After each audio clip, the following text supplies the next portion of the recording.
السلام علیکم، welcome back to Urdu audio stories. کیسے ہیں آپ سب؟ امید کرتی ہوں خیر خیریت سے ہوں گے۔ آج کا ہمارا ناول ہے میرا قصور بتلاؤ از قلم آرزو ناز۔ ناول سٹارٹ کرنے سے پہلے چینل کو سبسکرائب کرنا مت بھولیں، اور ناول پسند آئے تو اپنے فرینڈس کے ساتھ شیئر لازمی کیے گا اور ویڈیو کو لائک ضرور کیے گا۔ چلیں ناول سٹارٹ کرتے ہیں۔ اس کے ہاتھوں اور پیروں کو رسی سے باندھا گیا تھا۔ وہ اب تک غنودگی کی حالت میں تھی کہ کمرے میں کسی کے داخل ہونے کی آواز محسوس ہوئی۔ وہ کرسی کھینچتا اس کے پاس بیٹھ گیا اور اس کا منہ اپنے مضبوط ہاتھوں میں زور سے پکڑتے ہوئے اوپر کی جانب کیا اور ان کی نظریں ملیں۔ لڑکی کے چہرے پر حیرت بھرے تاثرات ابھرے۔ تم وہ اپنی بات مکمل نہیں کر پا رہی تھی۔ دوبارہ مل کے اچھا لگا، وہ شیطانی مسکراہٹ چہرے پر سجائے بولا، مگر اگلے ہی لمحے وہ سنجیدہ ہو چکا تھا۔ ہمارا نکاح ہے آج، امید ہے تم مجھے زیادہ تنگ نہیں کرو گی۔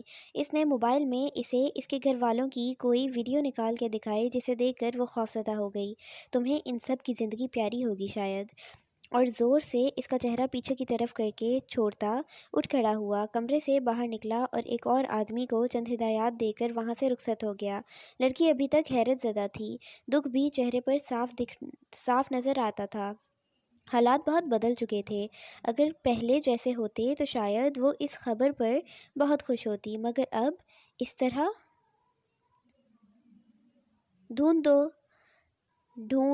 ڈھونڈ لیا، اب تمہاری باری ہے، وہ خوشی سے اچھلتے ہوئے اپنی توتلی زبان میں بولی۔ نیلی کانچ سی بڑی بڑی آنکھیں، لمبے بالوں میں دو چٹیاں بنی ہوئی، آسمانی کلر کی فراک پہنے وہ بہت خوبصورت لگ رہی تھی۔ گھر والے اسے پیار سے پری ہی کہتے تھے۔ نہیں، تم چیٹنگ کر رہی تھی، میں نہیں کھیل رہا۔ پری ماہم سے تھوڑی بڑی عمر کا بچہ منہ بناتے ہوئے بولا۔ پری کا نام ماہم ہے۔ ان دونوں کی آپس میں بہت بنتی تھی۔ اب بھی وہ لان میں چھپن چھپائی کھیل رہے تھے۔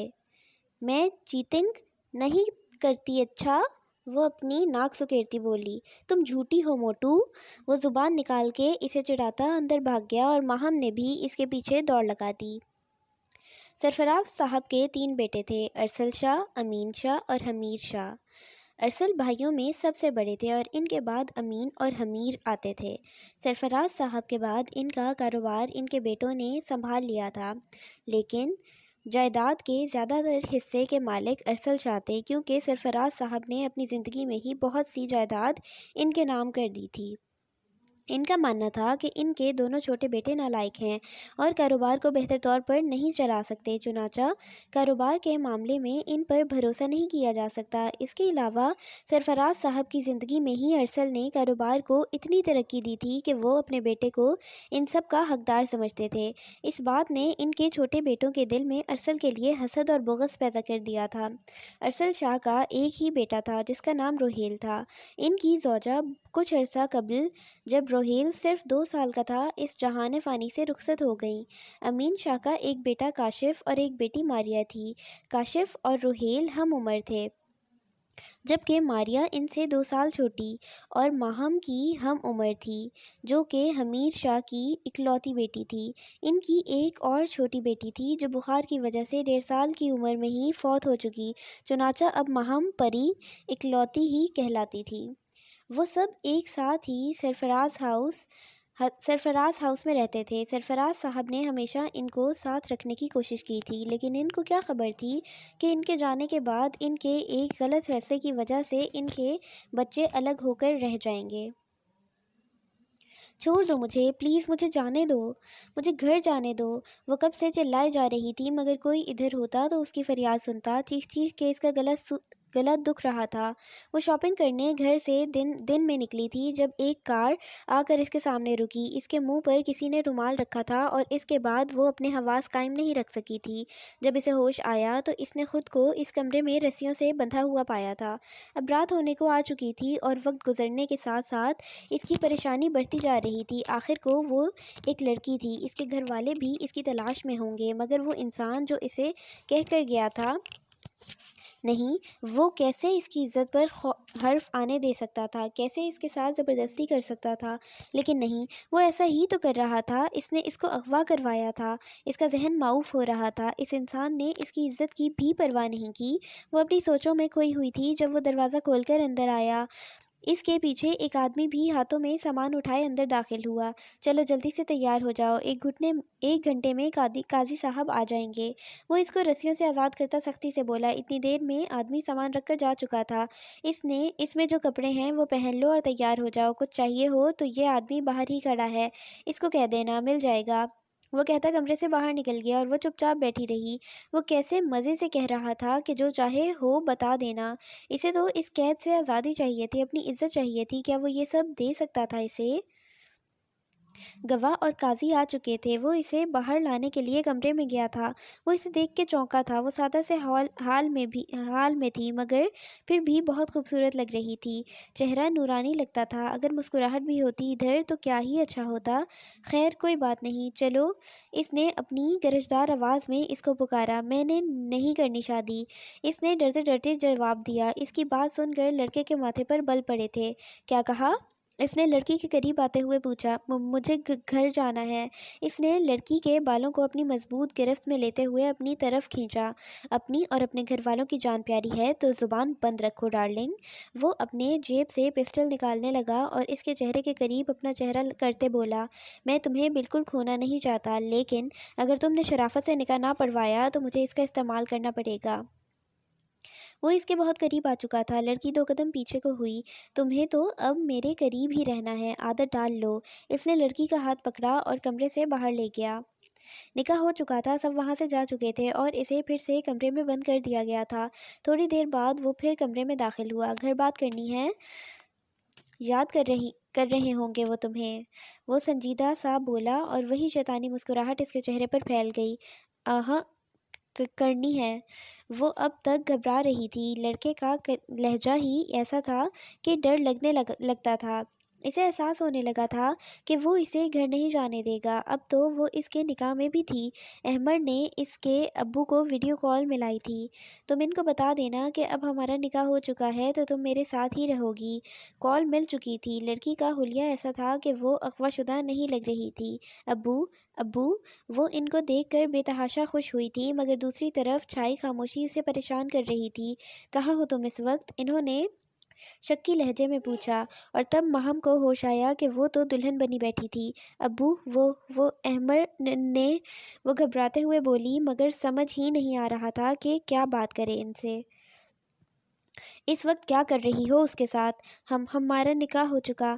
اس کی بات ختم نہیں ہوئی تھی کہ حمیر صاحب بولے، شرم نہیں آئی تمہیں؟ اپنے ماں باپ کی عزت خاک میں ملاتے، گھر سے بھاگتے، ایک بار نہیں سوچا؟ اور یہ ماہم کے پیروں سے زمین نکلی تھی۔ ان کو غلط فہمی ہوئی تھی، وہ اسے غلط سمجھ رہے تھے۔ ابو اس نے صفائی دینے کی کوشش کی، ایک لفظ آگے نہ بولنا، مر چکی تو آج سے ہمارے لیے، اس 2 ٹکے کے انسان کے لیے ہمارا منہ کالا کروا کے چلی گئی۔ نہیں ابو۔ اس کی بات سننے سے پہلے ہی وہ فون کاٹ چکے تھے۔ اب ماہم احمد کی طرف بڑھی تھی جو کونے میں کھڑا سارا تماشا دیکھ رہا تھا۔ تم نے یہ جان بوجھ کے کیا؟ ویڈیو کال اسی لیے ملائی تھی نا تم نے؟ وہ اس کے سامنے کھڑی اس سے پوچھ رہی تھی، آواز آہستہ۔ ماہم کے بال اب احمد کی گرفت میں تھے۔ آئندہ مجھ سے تیز آواز میں بات کرنے کی غلطی مت کرنا۔ چھوڑو، اسے درد ہو رہا تھا، اب چھوڑنا ہی تو نہیں ہے تمہیں؟ وہ اپنی شیطانی مسکراہٹ چہرے پر سجائے اس کے بال اپنی گرفت سے آزاد کرتے بولا۔ خوف کی ایک لہر ماہم کے جسم میں دوڑ گئی تھی۔ وہ اسے چھوڑ کر کمرے سے باہر چلا گیا جبکہ ماہم کو پریشانیاں کھائے جانے لگیں۔ سب بچے لان میں کھیلنے میں مصروف تھے جب گھر سے رونے کی آوازیں آنے لگیں۔ روہیل سمیت سب بچے گھر کی طرف بھاگے۔ آوازیں ارسل صاحب کے کمرے سے آ رہی تھیں۔ اتنے میں امین صاحب کمرے سے نکلے اور باہر کی طرف بھاگے۔ جانے کیا ہو رہا تھا اندر؟ کیا ہوا ہے روہیل؟ ماریا کو کچھ سمجھ نہ آیا تو وہ روہیل سے پوچھنے لگیں کیونکہ روہیل ہی ان میں سب سے زیادہ سمجھدار تھا۔ پتہ نہیں، چلو دیکھتے ہیں۔ وہ کمرے کی طرف بڑھا اور اس کے پیچھے پورا گروپ اس کی پیروی میں آگے بڑھنے لگا۔ وہ کمرے کا دروازہ کھول کر اندر داخل ہوا تو کیا دیکھتا ہے کہ اس کے ابو ارسل بیڈ پر سو رہے ہیں اور ان کے پاس کھڑے سب رو رہے تھے۔ وہ ہر بات جلدی سمجھ جاتا تھا مگر اس نے کبھی کسی کو مرے ہوئے نہیں دیکھا تھا تو وہ کچھ سمجھ نہیں پا رہا تھا۔ ابو سو رہے ہیں تو آپ لوگ ادھر کیوں رو رہے ہیں؟ حمیر انکل، اسے اپنے ابو کے آرام کی پرواہ ہو رہی تھی۔ اس کو کیا معلوم تھا کہ اس کا باپ ہر دنیاوی پریشانی سے آزاد ہو چکا تھا۔ اس کے کہنے پر سب ان کی طرف متوجہ ہوئے۔ یاسمین چچی، امین چچا کی زوجہ اور ماریا، کاشف کی امی، بچوں کو کمرے سے باہر لے گئیں۔ ادھر بیٹھو تم سب آرام سے۔ مگل آنٹی، کیا ہو رہا ہے اندر؟ 5 سالہ ماہم اپنی توتلی زبان میں بولی۔ کچھ نہیں، چپ چاپ ادھر ہی بیٹھے رہو سب، سمجھے؟ وہ انہیں ڈانٹتی وہاں سے چلی گئیں، اور اس کے بعد بھی جو کچھ ہوا وہ پوری بچہ پارٹی کی سمجھ سے باہر تھا۔ کسی کو کیا خبر تھی کہ اس واقعے سے سب کی زندگیوں میں کتنی تبدیلیاں آنے والی تھیں۔ جب اسے پتہ چلا تھا کہ اس کے ابو اسے چھوڑ کر جا چکے تھے تو وہ بہت رویا تھا، مگر حد تو یہ کہ اسے کوئی چپ بھی نہیں کرواتا تھا۔ وہ گھنٹوں بیٹھ کر اپنے ماں باپ کی یاد کرتا رہتا۔ اب سے پہلے اسے کبھی اپنی ماں کی اتنی یاد نہیں آئی تھی، مگر اب وہ ایک دم سے بالکل تنہا ہو کر رہ گیا تھا۔ اسے حیرانی ہوتی تھی یہ سوچ کر کہ سب کو کوئی فرق کیوں نہیں پڑا۔ اس دن کے بعد اس گھر میں روہیل کے علاوہ کوئی نہیں رویا تھا۔ اب تو کاشف بھی اس سے دور دور ہی رہتا تھا۔ ماریا اور ماہم میں سے بھی کوئی اس کے ساتھ کھیلتا تو اسے ڈانٹ سننی پڑ جاتی تھی۔ پہلے تو کسی نے نہیں ڈانٹا تھا انہیں اس کے ساتھ کھیلنے سے، یکدم اس کی زندگی بہت بدل گئی تھی، اور یہ سب اس کے ذہن پر برا اثر ڈالنے لگا تھا۔ اب وہ اکثر اکیلا ہی رہتا تھا۔ کیا تل رہے ہو؟ یہ ماہم نے پھر انٹری ماری تھی، حالانکہ وہ تھوڑی دیر پہلے ہی امی سے ڈانٹ کھا چکی تھی۔ وہ اتنی ڈھیٹ تو نہیں تھی، بس روہیل سے اس کی دوستی تھی اور وہ اسے اکیلا نہیں چھوڑ سکتی تھی۔ نظر نہیں آتا بیٹھا ہوا ہوں، وہ بے دلی سے بولا۔ آؤ کھیلتے ہیں۔ وہ اسے بازو سے اٹھانے لگی، مگر روہیل نے اس کے ہاتھ سے اپنا بازو زور سے چھڑا لیا۔ وہ ایسا صرف اس وقت کرتا تھا جب وہ غصے میں ہوتا تھا۔ جاؤ، مجھے تنگ نہ کرو۔ وہ نہیں چاہتا تھا کہ اس کو دوبارہ اپنی امی سے ڈانٹ پڑے، اس لیے خود ہی اسے ڈانٹتے ہوئے بولا، تم دندے ہو۔ وہ برا سا منہ بنا کر وہاں سے جاتے ہوئے بولی۔ 6 سال۔ ارسل صاحب کے انتقال کو 6 سال گزر گئے تھے، اور ان 6 سالوں میں روہیل کی زندگی بھی بالکل بدل گئی تھی۔ آج جب وہ اسکول سے واپس آیا تو ہی تھوڑی دیر میں اسے یاسمین چچی کا بلاوا آیا۔ وہ سیڑھیاں اترتے نیچے آ ہی رہا تھا جب اسے یاسمین چچی کی آواز سنائی دی، روہیل ادھر آؤ، تم نے کیوں کاشف سے لڑائی کی ہے؟ یاسمین چچی نے اسے غصے سے پکارا۔ کاشف نے اسکول میں کسی لڑکے کو مارا تھا، اور روہیل نے اسے سمجھایا تھا غصے سے کہ آئندہ وہ ایسی حرکت نہ کرے۔ چچی، میں اسے سمجھا رہا تھا کہ وہ مؤدب سے انداز میں بولا تھا۔ کیا سمجھا رہے تھے؟ اس کو سمجھانے والے تم ہوتے کون ہو؟ اپنے کمرے سے باہر نکلتے امین چچا غصے سے بولے، دیکھیں اس نے کاشف کے ساتھ لڑائی کی ہے اور اب پوچھ رہی ہوں تو مجھ سے زبان درازی کر رہا ہے۔ یاسمین چچی ایک کی 10 لگاتے ہوئے کہنے لگیں، بدتمیز، بدلحاظ۔ امین چچا نے اس کے منہ پر زور سے تھپڑ مارا تھا جس کی آواز تقریباً پورے گھر میں پہنچی تھی۔ تمیز نہیں ہے بڑوں سے بات کرنے کی؟ سکھانی پڑے گی، ہاں؟ ایک اور تھپڑ اور وہ زمین پر جا گرا۔ اس کے گرنے کی دیر تھی کہ امین چچا نے اس پر لاتوں کی برسات شروع کر دی، اور وہ ہمیشہ کی طرح چپ چاپ پٹتا رہا۔ اب یہی سلوک تو اس کا مقدر تھا، کیونکہ رہنا تو اسے ہر حال میں اسی گھر میں تھا نا۔ جب وہ مار مار کر تھک گئے اور ان کا غصہ نہ اترا تو انہوں نے یاسمین چچی کو حکم صادر کیا کہ آج کے بعد روہیل کو اسکول نہ بھیجا جائے۔ چچا معاف کر دیں، میں نے اسکول جانا ہے۔ وہ زمین پر ہی گرا کراہتے ہوئے اور تقریباً روتے ہوئے بولا، کوئی ضرورت نہیں، تم نے کرنا کیا ہے وہاں جا کر سب سے لڑنے کے علاوہ؟ وہ کہتے راستے میں پڑے روہیل کو ٹھوکر مار کر وہاں سے چلے گئے، اور ان کے جانے کے بعد باری باری سب اپنے کمروں کی طرف چل دیے، کیونکہ تماشا ختم ہو چکا تھا۔ ہماری زندگی میں بہت سے لوگ تماشائی ہوتے ہیں جو ہماری مجبوریوں کا، ہمارے دکھوں کا، تکلیفوں کا تماشا دیکھتے ہیں اور تالیاں بجاتے ہیں، یا کچھ صرف دور کھڑے خاموشی سے ہمیں اپنے حالات سے لڑتے دیکھتے رہتے ہیں۔ مدد کرنے کو کوئی نہیں بڑھتا، اس لیے جب پریشان ہو، جب ٹوٹ جاؤ تو بھی لوگوں کو اپنی محرومیوں کا تماشا نہ دکھاؤ، اپنے رب کے سامنے رو جتنا رونا ہے۔ وہ تو پسند کرتا ہے ان بندوں کو جو اس کے سامنے روتے ہیں، اور دنیا بیزار ہو جاتی ہے ان لوگوں سے جو روتے رہتے ہیں۔ یہی حقیقت ہے۔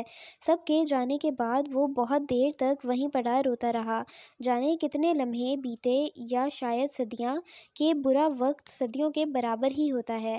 اب دنیا روز رلاتی ہے، لوگ بہت ستاتے ہیں، اپنے تھے ہمارے جو کبھی اب ظلموں کے پہاڑ گراتے ہیں۔ ایسا لگتا ہے بابا جیسے ہمارا کبھی کوئی تھا ہی نہیں۔ جب آپ ہمارے پاس تھے نا تب تو سب کچھ اپنا تھا۔ اب واپس آ جائیں نا بابا، اب واپس آ جائیں نا۔ وہ وہیں پڑا تھا جب کسی کے قدموں کی آواز سنائی دی۔ روہیل، کیا ہوا تمہیں؟ وہ ماہم تھی۔ ہاں، اس کے علاوہ ایسا کہہ بھی کون سکتا تھا؟ اس کے علاوہ پریشان ہوتا کون تھا؟ اتنے سالوں میں اگر کچھ نہیں بدلا تھا تو وہ تھی ان کی دوستی۔ ماہم نے اس کی طرف ہاتھ بڑھا کر اسے اٹھایا۔ اس کے ناک اور منہ سے خون بہہ رہا تھا۔ ہر بار اسے کتنی تکلیف ہوتی تھی جب وہ اس کو اس حال میں دیکھتی تھی۔ وہ کیا کرتی، وہ کیا کر سکتی تھی؟ اس کے تو اپنے ماں باپ بھی روہیل کے ساتھ وہی سلوک کرتے تھے۔ وہ تو بس دعا کر سکتی تھی جو وہ کرتی تھی۔ وہ بھاگ کر فرسٹ ایڈ باکس نکال کر لائی اور اس کے زخم صاف کر کے اس کی مرہم پٹی کی۔ اس 10 سال کی بچی سے جتنا ہو سکتا تھا وہ کرتی تھی۔ چلو اٹھو، کمرے میں چلو، امی نے مجھے تمہارے ساتھ دیکھا تو ڈانٹ پڑ جانی ہے۔ وہ اسے اٹھاتی ادھر ادھر دیکھتے بولی۔ اس نے کمرے میں روہیل کو اس کے بستر پر بٹھایا اور وہیں اس کے ساتھ بیٹھ گئی۔ چچا نے کہا کہ میں کل سے اسکول نہیں جاؤں گا، وہ نہیں جانے دیں گے مجھے، وہ روتے ہوئے بولا۔ ایک وہی تھی جس سے وہ ہر بات شیئر کر سکتا تھا، پر کیوں؟ ماہم حیران ہوئی۔ آخر یہ نوبت کیسے آ گئی؟ روہیل نے اسے پورا واقعہ سنایا۔ تم فکر مت کرو، میں بابا سے بات کروں گی، اب میں جا رہی ہوں، پریشان مت ہونا۔ وہ اسے ہمیشہ جاتے ہوئے کہتی تھی کہ پریشان نہ ہونا۔ امین صاحب کو روہیل پر اس بات پر بہت غصہ نہیں آیا تھا کہ اس کا اسکول چھڑوا دیتے۔ وہ دونوں بھائی تو پہلے سے ہی یہ سوچ رہے تھے کہ اس کا اسکول کیسے چھڑوایا جائے۔ ان کو خدشہ تھا کہ اگر روہیل پڑھے گا تو سمجھدار ہوگا اور اس پر ان کا کنٹرول ختم ہو جائے گا۔ کل کو اگر اس نے اپنے حصے کی جائیداد کا مطالبہ کیا تو کیا ہوگا؟ کیونکہ ارسل کی موت کے بعد ان کی جائیداد پر دونوں بھائیوں نے قبضہ کر لیا تھا۔ اب وہ کیسے گوارا کر سکتے تھے کہ ان کے علاوہ بھی کوئی اس جائیداد میں حصے دار بنے؟ اور دولت اندھا کر ہی دیتی ہے۔ جس کی آنکھوں پر دولت کی لالچ کی پٹی بن جائے پھر اسے صحیح یا غلط کی فکر نہیں رہتی۔ ان کے ساتھ بھی کچھ ایسا ہی ہوا تھا۔ وہ نکاح کے اگلے دن اسے اپنے ساتھ اپنے گھر لے گیا تھا۔ ماہم کے اوپر تو اس کے اپنے گھر کے دروازے بند ہو چکے تھے، سو چپ چاپ اس کے ساتھ چلی آئی۔ دیکھ لو ہر چیز، اب ادھر ہی رہیں گے ہم۔ وہ ایسے معمولی انداز میں بول رہا تھا جیسے کچھ ہوا ہی نہیں۔ میں 2 دن کے لیے ممبئی جا رہا ہوں، تم ادھر ہی رہو گی۔ وہ اسے خیالوں میں کھویا پا کر گویا ہوا۔ میں اکیلی؟ ہاں تو اکیلے رہنا سیکھو، میں اکثر باہر جاتا رہتا ہوں۔ سچ شکر کہ وہ آج اس دن کی طرح غصے میں نہیں تھا۔ مجھے اکیلے ڈر لگے گا، وہ پریشانی سے بولی۔ وہ اپنی ایبرو اچکاتے اس کی طرف بڑھا۔ میں نے کہا تم ادھر اکیلے ہی رہو گی، سمجھ آ گئی؟ میں نے کہا تم ادھر اکیلے ہی رہو گی، سمجھ آ گئی؟ وہ اپنے ہر لفظ پر زور دیتا بولا اور ماہم کی ڈر سے سانس خشک ہونے لگی۔ وہ وہی تھا کیا؟ ہاں۔ ماہم نے اس بات میں زور سے گردن ہلائی۔ Good girl. وہ اس کا چہرہ تھپتھپا کر واپس بیڈ پر جا بیٹھا۔ تمہیں بھوک لگی ہوگی نا؟ ہاں، وہ دھیرے سے بولی، مگر تمہیں آج کچھ کھانے کو نہیں ملے گا۔ سرونٹ سے کچھ مانگنے کی غلطی بھی مت کرنا۔ وہ آرام سے بولتا چادر اوڑھ کر سو گیا۔ وہ ایسا کیوں کر رہا تھا اس کے ساتھ؟ آخر کیوں؟ وہ یہ سوچتی بیڈ کی طرف بڑھی تھی کہ احمد کی گرجدار آواز سنائی دی، تم زمین پر سو گی اور تکیے بغیر۔ مگر کیوں؟ وہ پوچھے بغیر نہ رہ سکی اور پھر اپنے ہی کہنے پر پچھتائی۔ وہ اٹھتا ہوا اس کے قریب آیا اور اس کا بازو پکڑ کر اتنے زور سے مروڑا کہ ماہم کی چیخیں نکل آئیں۔ چھوڑو، سوری۔ وہ تکلیف سے کراہتی ہوئی بولی۔ اسے لگ رہا تھا کہ ابھی اس کا بازو نہ چھوڑا گیا تو وہ اپنے اس بازو سے محروم ہو جائے گی۔ مجھے سوالات پسند نہیں، جو کہوں شرافت سے کر دیا کرو ڈیئر، ورنہ مجھے غصہ بھی چڑھ سکتا ہے۔ نہیں کروں گی۔ تکلیف سے اس کی آنکھوں میں آنسو آنے لگے تھے۔ آخر کار اس نے ماہم کا بازو چھوڑا اور جا کر دوبارہ سوتا بنا۔ وہ کتنی دیر تک اپنا بازو پکڑے وہیں کھڑی رہی، سوچتی رہی۔ سوچنے کو بہت کچھ تھا، لیکن فی الحال وہ یہ سوچ رہی تھی کہ زمین پہ بغیر تکیے کے کیسے سویا جائے۔ کوئی حل تو تھا نہیں اس کی بات ماننے کے علاوہ، چنانچہ وہ زمین پر لیٹ گئی، مگر نیند کہاں آنی تھی، پر رات تو گزارنی تھی، سو پوری رات ادھر ادھر کروٹ لیتے ہی گزاری۔ مہم کا میٹرک ہو چکا تھا۔ آج ہی مہم اور ماریہ کا رزلٹ آیا تھا۔ دونوں نے میٹرک بہت اچھے نمبروں سے پاس کیا تھا اور پورے گھر میں خوشی کا سما تھا۔ روہیل بھی مہم کے لیے خوش تھا، پر وہیں وہ اداس بھی تھا کہ وہ نہیں پڑھ سکا تھا۔ اس سے اسکول جانے کا حق بھی چھین لیا گیا تھا۔ مہم نے ایک دو بار اپنے ابو سے بات کی تھی، مگر ہر بار اسے زبردست قسم کی ڈانٹ سننی پڑی تھی۔ سو روہیل نے اسے خود ہی اس بارے میں دوبارہ بات کرنے سے منع کر دیا تھا۔ اوئے، تم کیوں ادھر اجڑے چمن بن کر بیٹھے ہو؟ اسے معلوم تو تھا ہی، مگر پھر بھی پوچھنے لگی۔ کچھ نہیں، مبارک ہو تمہیں، وہ اپنے چہرے پر مسکراہٹ سجاتے بولا۔ آہاں، خیر مبارک، ضروری لوگوں کو جلدی مبارکباد دینی چاہیے، اور تمہیں تو کوئی ہوش ہی نہیں، وہ نروٹھے انداز میں بولی۔ اچھا، سوری، تم نے منہ میٹھا تو کروایا نہیں میرا۔ اب کی بار اس نے گلہ کیا۔ وہ میٹھے کا بہت شوقین تھا اور یہ بات مہم اچھی طرح جانتی تھی۔ ہاں ہاں، کیوں نہیں، رکو، میں تمہارے لیے مٹھائی لاتی ہوں، وہ کہتی وہاں سے مٹھائی لانے کے لیے بھاگ گئی۔ اب اسے سب سے چھپ کے روہیل کے لیے مٹھائی بھی نکالنی تھی۔ چونکہ سب دن کے کھانے کے بعد اپنے اپنے کمروں میں جا چکے تھے تو کچن میں کوئی نہیں تھا۔ مہم نے شکر منایا اور مٹھائی نکال کر روہیل کے پاس لے گئی۔ لو پیٹو، کھاؤ جتنا کھانا ہے، وہ اسے پلیٹ پکڑاتے ہوئے مسکرا کر بولی۔ میں پیٹو ہوں، صبح سب کا بچا ہوا کھاتا ہوں، دن میں تم سب سے چھپا کر دیتی ہو اور رات میں تو کچھ ملتا ہی نہیں ہے کھانے کو، اور میں پیٹو ہوں، وہ ناراضگی اور غصے سے بولا۔ روہیل احمر اس گھر میں کسی پر غصہ کر بھی نہیں سکتا تھا مہم کے علاوہ، تو سارا غصہ اسی پر نکالتا تھا۔ وہ اکثر ناراض بھی ہو جاتی تھی، مگر وہ جو کہتا تھا وہ سچ ہی تو تھا، لہٰذا 1 گھنٹے بعد ہی ساری ناراضگی ختم ہو چکی ہوتی تھی۔ اچھا، سوری، معاف کر دو، غلطی سے منہ سے نکل گیا۔ مہم اس کا غصہ ٹھنڈا کرنے لگی۔ اب کھانے دو مجھے مٹھائی، یا پکڑوانا ہے کسی سے؟ وہ کھانے میں مصروف ہو چکا تھا۔ تم ہی باتیں کر رہے ہو، وہ منہ بناتے بولی۔ احمر، روہیل کدھر ہو؟ وہ اس کے کمرے میں اسے ایک خوشخبری دینے آئی تھی، مگر وہ سامنے کہیں دکھ ہی نہیں رہا تھا۔ یا اللہ، یا احمر بولو یا روہیل، دو نام کیوں لے رہی ہو؟ وہ کمرے میں داخل ہوتا بولا۔ کیونکہ تمہارے دو نام ہیں، اس لیے جو میری مرضی ہوگی میں وہ لوں گی۔ میرا نام روہیل ہے، وہ اسے آنکھیں دکھاتے بولا۔ ہاں، اور پورا نام روہیل احمد شاہ ولد ارسل شاہ۔ ہائے، کتنا چھوٹا نام ہے نا۔ واٹ ایور، وہ ناک سے مکھی اڑاتا بولا۔ اوئے، تمہیں فارس غازی کی طرح ناک سے مکھی اڑانے کی عادت کب پڑی؟ وہ دلچسپی سے اس سے پوچھنے لگی۔ کون فارس غازی؟ اس نے تعجب سے پوچھا۔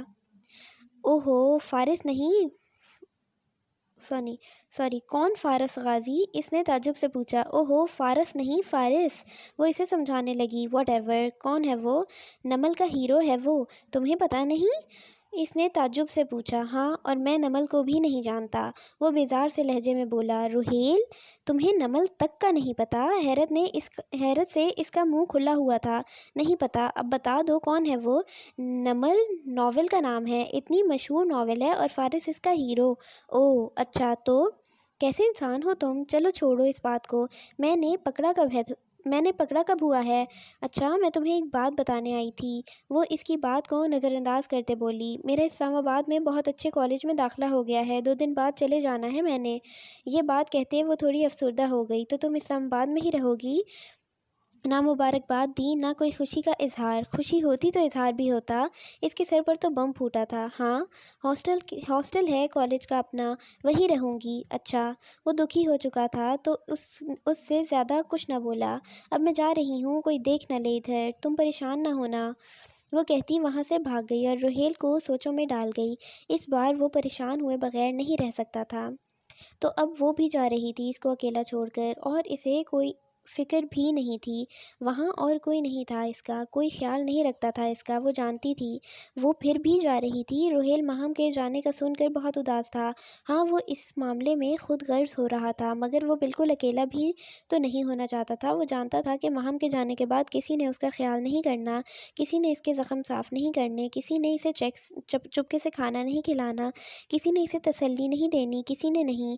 وہ کیسے اس کے جانے پر خوش ہوتا؟ کبھی سوچا نہ تھا کہ وہ بھی مجھے تنہا چھوڑ جائے گا۔ عمر، جو اکثر پریشان دیکھ کے کہتا تھا میں ہوں نا، کاپیڈ ہے بھئی، یہ رائٹر نے لکھا ہوا ہے۔ لو پیٹو،